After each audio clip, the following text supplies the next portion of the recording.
Buenas tardes chicos, ¿cómo están ustedes? Bueno, vamos a desarrollar hoy otra clase y con esta y la próxima que va a dar el doctor Fernando Padilla, vamos a concluir las clases previas al examen parcial. Después vamos a hacer una clase en vivo haciendo un repaso general de todos los temas que le vamos a avisar con antelación la fecha y el horario del mismo. Hoy vamos a tratar el tema ordenamiento jurídico.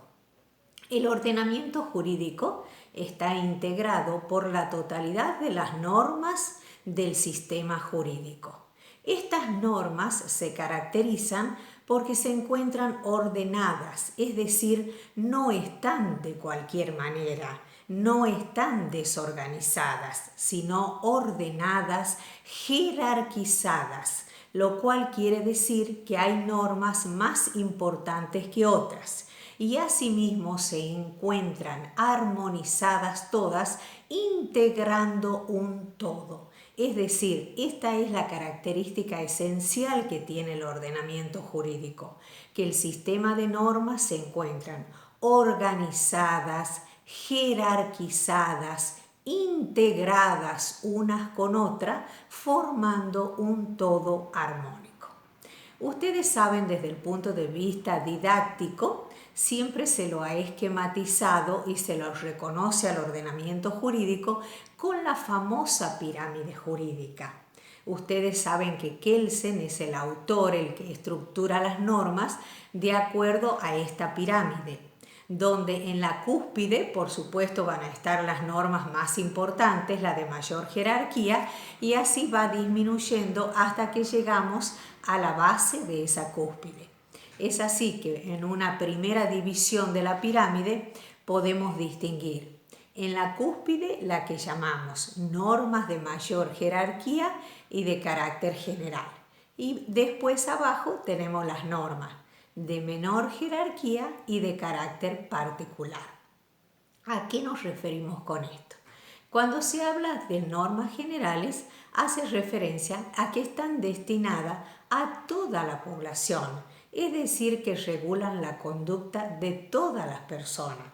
Por eso son normas generales, como por ejemplo las normas emanadas del Congreso de la Nación, como los que se refieren a la creación del Código Civil, el Código Penal, todas esas son normas generales, destinadas a la mayoría, a la totalidad de las personas.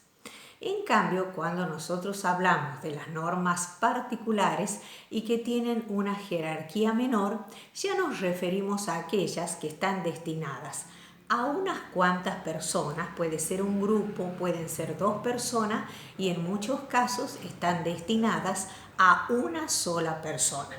Por ejemplo, cuando nosotros hablamos de los contratos, ustedes saben si es un contrato de compra-venta, está integrada por dos personas. Tenemos nosotros un comprador y tenemos el vendedor. Entonces, evidentemente que esas partes se someten a estas normas del contrato de compra-venta. Entonces, es para esas dos personas que rigen las normas. Cuando nosotros hablamos, por ejemplo, de una sentencia, sabemos que la sentencia es la resolución de un juez que pone fin a un litigio.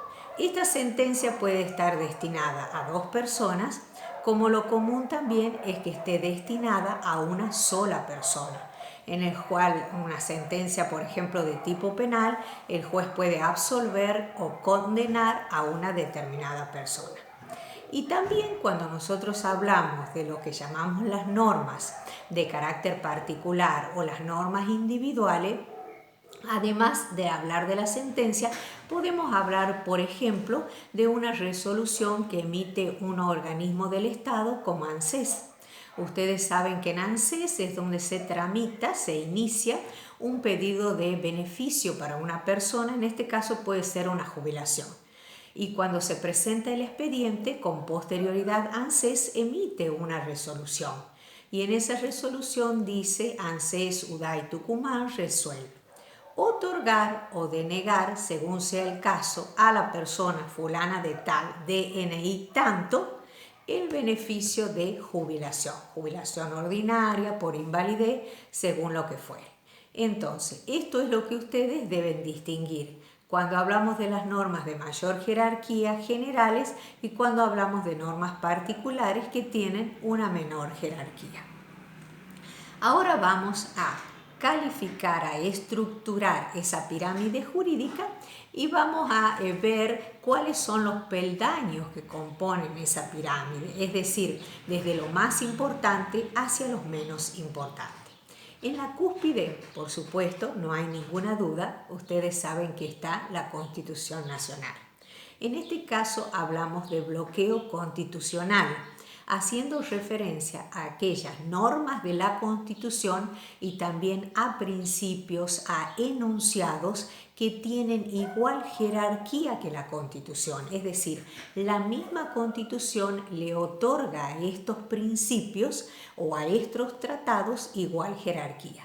Ese bloque constitucional está integrado por el artículo 31 de la Constitución Nacional y el artículo 75 en su inciso 22.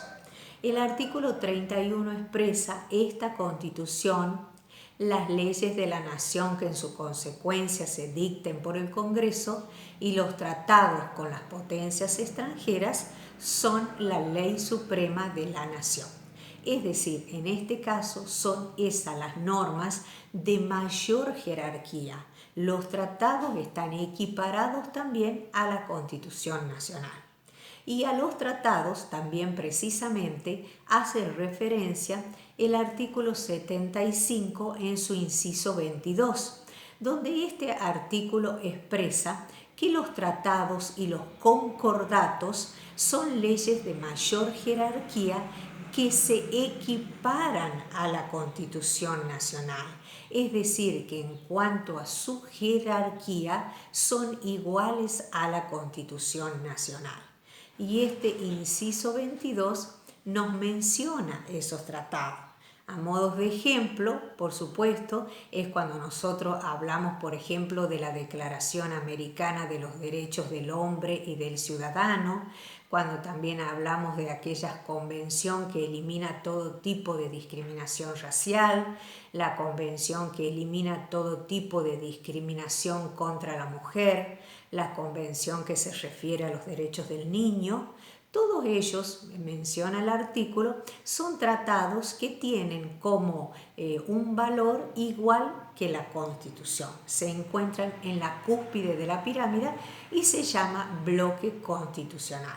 Es decir, reitero, este bloque constitucional está integrado por la Constitución, precisamente por el artículo que es el 31, el artículo 75 en su inciso 22, y comprende todos aquellos tratados, principios a los cuales se le asigna igual valor que la Constitución Nacional. Un peldaño abajo se encuentra lo que llamamos las leyes nacionales, es decir, son aquellas leyes que emanan en este caso del Congreso. Y allí vamos a mencionar al Código Civil, al Código Penal. Este tipo de leyes son las que se encuentran por debajo de la Constitución. Es decir, por supuesto que implica que deben respetar todo lo que se encuentra contenido en la Constitución. No solo estas leyes, sino todas las que le siguen hasta que lleguemos a la base, diríamos, de la pirámide. Después de las leyes nacionales tenemos las leyes provinciales. En este caso, las leyes provinciales son dictadas por la legislatura de cada una de las provincias. Pero acá ustedes no se deben olvidar que dentro de esas leyes provinciales hay una de mayor jerarquía que es la Constitución provincial. Cada provincia tiene facultad para dictar su propia constitución. Entonces, todas las leyes que dicten las legislaturas provinciales se encuentran por debajo de la Constitución provincial. Y bueno, hay muchísimas leyes provinciales, porque ustedes saben que hay atribuciones que están delegadas exclusivamente a la provincia, como por ejemplo todo lo que hace en materia de salud, en materia de justicia. Ustedes han visto ahora con este tema de la cuarentena que estamos viviendo, de esta terrible pandemia, la legislatura provincial dictó numerosas leyes relativas a ese tema. Y es así como legisla en materia provincial. Entonces tenemos el bloque constitucional, las leyes nacionales, las leyes provinciales, a no olvidarse que la primera de todas las leyes provinciales es la Constitución provincial, que ustedes no lo tienen marcado ahí en la pirámide, por eso no se olviden. Y después que hablamos nosotros de estas leyes provinciales, tenemos las ordenanzas municipales. ¿A qué se refiere? Ustedes saben también, dentro de nuestra provincia y en todas las provincias existen los municipios y las decisiones, las resoluciones dictadas por los intendentes se llaman en este caso ordenanzas y rigen dentro del ámbito de su territorio. Así, dentro de cada intendencia, cada intendente tiene la facultad para dictar ordenanzas. Y siguiendo con el ejemplo de la cuarentena, ustedes vieron cómo difiere según los municipios las ordenanzas relativas al horario de apertura y cierre de los comercios en este periodo. Hay en algunas ordenanzas de algunos municipios dice que el horario será de 10 de la mañana a 18 horas, en otros continúan con un horario matutino y vespertino, etc. Eso es lo que llamamos las ordenanzas municipales. Y en la base se encuentran lo que hablamos de los contratos y de las sentencias que les expliqué hace un momento, que la característica de ellos que están en la base de la pirámide es porque están destinadas a una o a varias personas, pero no están destinadas a todas o a la generalidad de las personas. Los contratos regulan muchísimos casos, un contrato de locación, un contrato de compra-venta, etc. Y las sentencias, reitero, que son todas aquellas resoluciones que dictan los jueces que ponen fin a un litigio. Ellos se encuentran en la base también de la pirámide. Bueno, ¿qué significa esta pirámide? No la podemos interpretar así en forma aislada cada una de las leyes, sino que hay precisamente escalones porque todas las leyes deben ir respetando a las anteriores. Es decir, si hablamos de la sentencia, esa sentencia del juez debe acoger a todas las leyes anteriores, debe respetar y debe cumplir con todas las leyes anteriores, principalmente la Constitución Nacional. Y esto nos hace entrar en el tema de lo que llamamos la validez normativa. ¿Qué requisitos deben tener esas normas para ser válidas?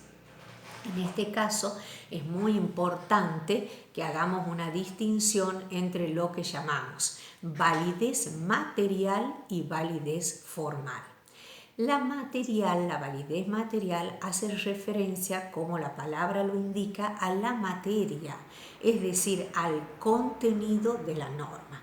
Esa norma es válida cuando su contenido respeta los principios establecidos por la Constitución Nacional.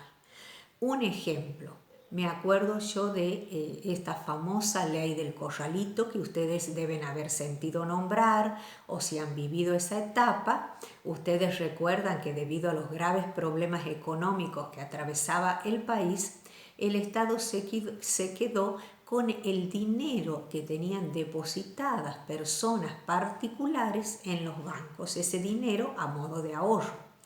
Y bueno, es evidente que eso no podía ser, así se declaró después inconstitucional. ¿Por qué?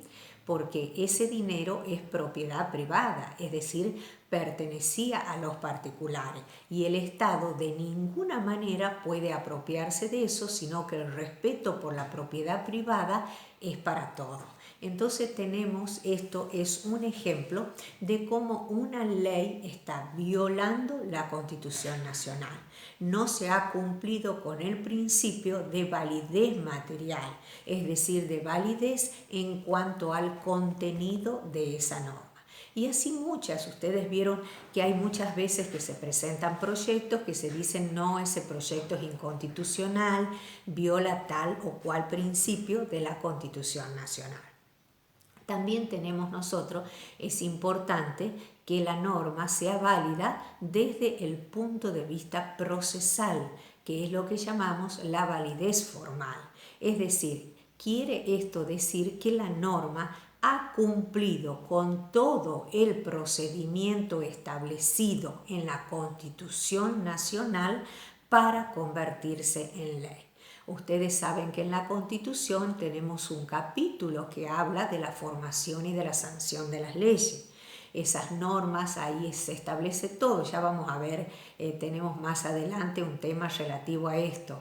Y ahí nos habla de quiénes pueden tener la iniciativa de la ley, que después viene una etapa de discusión, se da la promulgación, la sanción y también tenemos lo que se refiere a la publicación de las normas. Entonces, esa norma para ser válida quiere decir que ha cumplido con toda la etapa prevista para la elaboración de la ley. Lo mismo que cuando hablamos de una ordenanza municipal, surge del Consejo Deliberante y ha respetado toda la normativa establecida por ese municipio y por la provincia para la creación de las leyes. Esto es entonces el temita de la validez material y de la validez formal. Ahora nos vamos a preguntar nosotros. Ustedes vieron que en la cúspide, ya hemos hablado, está la Constitución Nacional.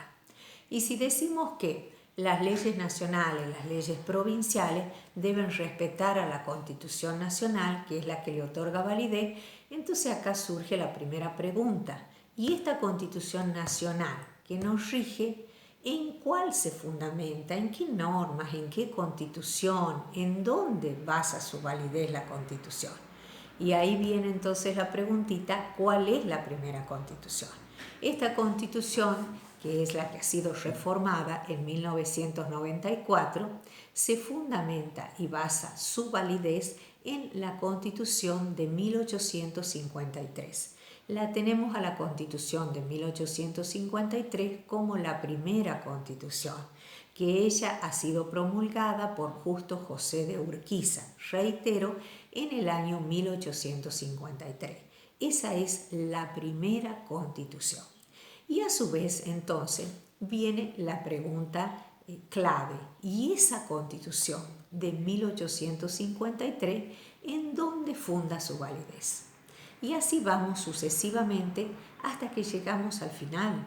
Nos preguntamos de dónde surge el fundamento de validez de la primera Constitución. Y aquí viene Kelsen. Kelsen nos da la respuesta a este tema y Kelsen nos va a hablar de lo que se llama una metanorma o una hipótesis nociológica. Metanorma o hipótesis nociológica, él la denomina como norma fundamental. ¿Qué es esto?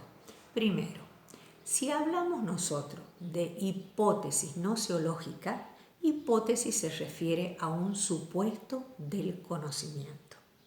Es decir, Kelsen acude a la explicación del fundamento de validez de todas las normas simplemente en una norma supuesta. Esto es lo que ustedes no deben olvidarse. Cuando hablamos de la primera Constitución es una norma real, es una norma jurídica. Esa es la importancia de la primera Constitución. Y en ella van a fundar su validez las normas que se encuentran por debajo de la Constitución. Cuando nosotros hablamos de la norma fundamental, es una norma supuesta, es una hipótesis en la que se fundamentan su validez todas las normas del ordenamiento jurídico, es decir, todas las normas fundamentan su validez en esa ley fundamental. Esa ley fundamental es la que se expresa diciendo obedece al primer legislador. Se considera derecho todo lo que ha sido legislado por ese primer legislador. Entonces, todo viene a partir de esa ley fundamental. Y ahora surge la pregunta, que por supuesto, cuando ustedes están estudiando se la van a hacer. ¿Y cómo es posible que todo el ordenamiento jurídico base su validez en una norma que consideramos hipotética, en una norma supuesta, en una norma que no es positiva? La explicación la da Kelsen a través del principio de efectividad. En este caso es importante que ustedes tengan claros los conceptos. Una cosa es lo que se refiere a la validez de la norma y otra cosa es la eficacia de la norma. Que las normas son válidas es una cosa y que las normas son eficaces es otra. Entonces, ustedes aprendan muy bien el sentido de estos términos. Que la norma es válida quiere decir que esa norma existe y que es obligatoria. Hace referencia a la existencia y hace referencia a la obligatoriedad. Hay, por ejemplo, una norma municipal que dice que con posterioridad a las 18 horas los negocios no pueden vender bebidas alcohólicas. Es un supuesto. Sin embargo, en la práctica no se da. Resulta que ustedes han advertido, una suposición, que muchísimos negocios venden bebidas alcohólicas después de ese horario, no se les aplica sanciones ni nada por el estilo. Esa norma sigue siendo válida porque es una norma existente, es una norma obligatoria que se encuentra en el ordenamiento jurídico, pero no es una norma eficaz, porque la eficacia hace referencia al cumplimiento de la norma, al acatamiento de la norma, es decir, si esa norma se cumple o si esa norma no se cumple. Entonces, ¿la validez a qué hace referencia? La validez hace referencia a la existencia y a la obligatoriedad de la norma. Y la eficacia hace referencia al cumplimiento. Una norma puede ser válida, pero puede no ser eficaz. Entonces, ¿qué nos dice Kelsen? Él opina que estos dos términos se encuentran unidos y él considera que si la norma no ha sido eficaz, entonces tampoco se la puede considerar válida. A eso hace referencia Kelsen para explicar la existencia de esta norma fundamental. Es decir, esta norma ha sido acatada, ha sido cumplida, se la considera válida y de esa manera nos explica cómo todo el sistema jurídico y el fundamento de validez descansa sobre esta norma hipotética fundamental. Bueno, con este temita damos por terminado la clase y les mando un fuerte abrazo para todos y prontito nos estaremos viendo.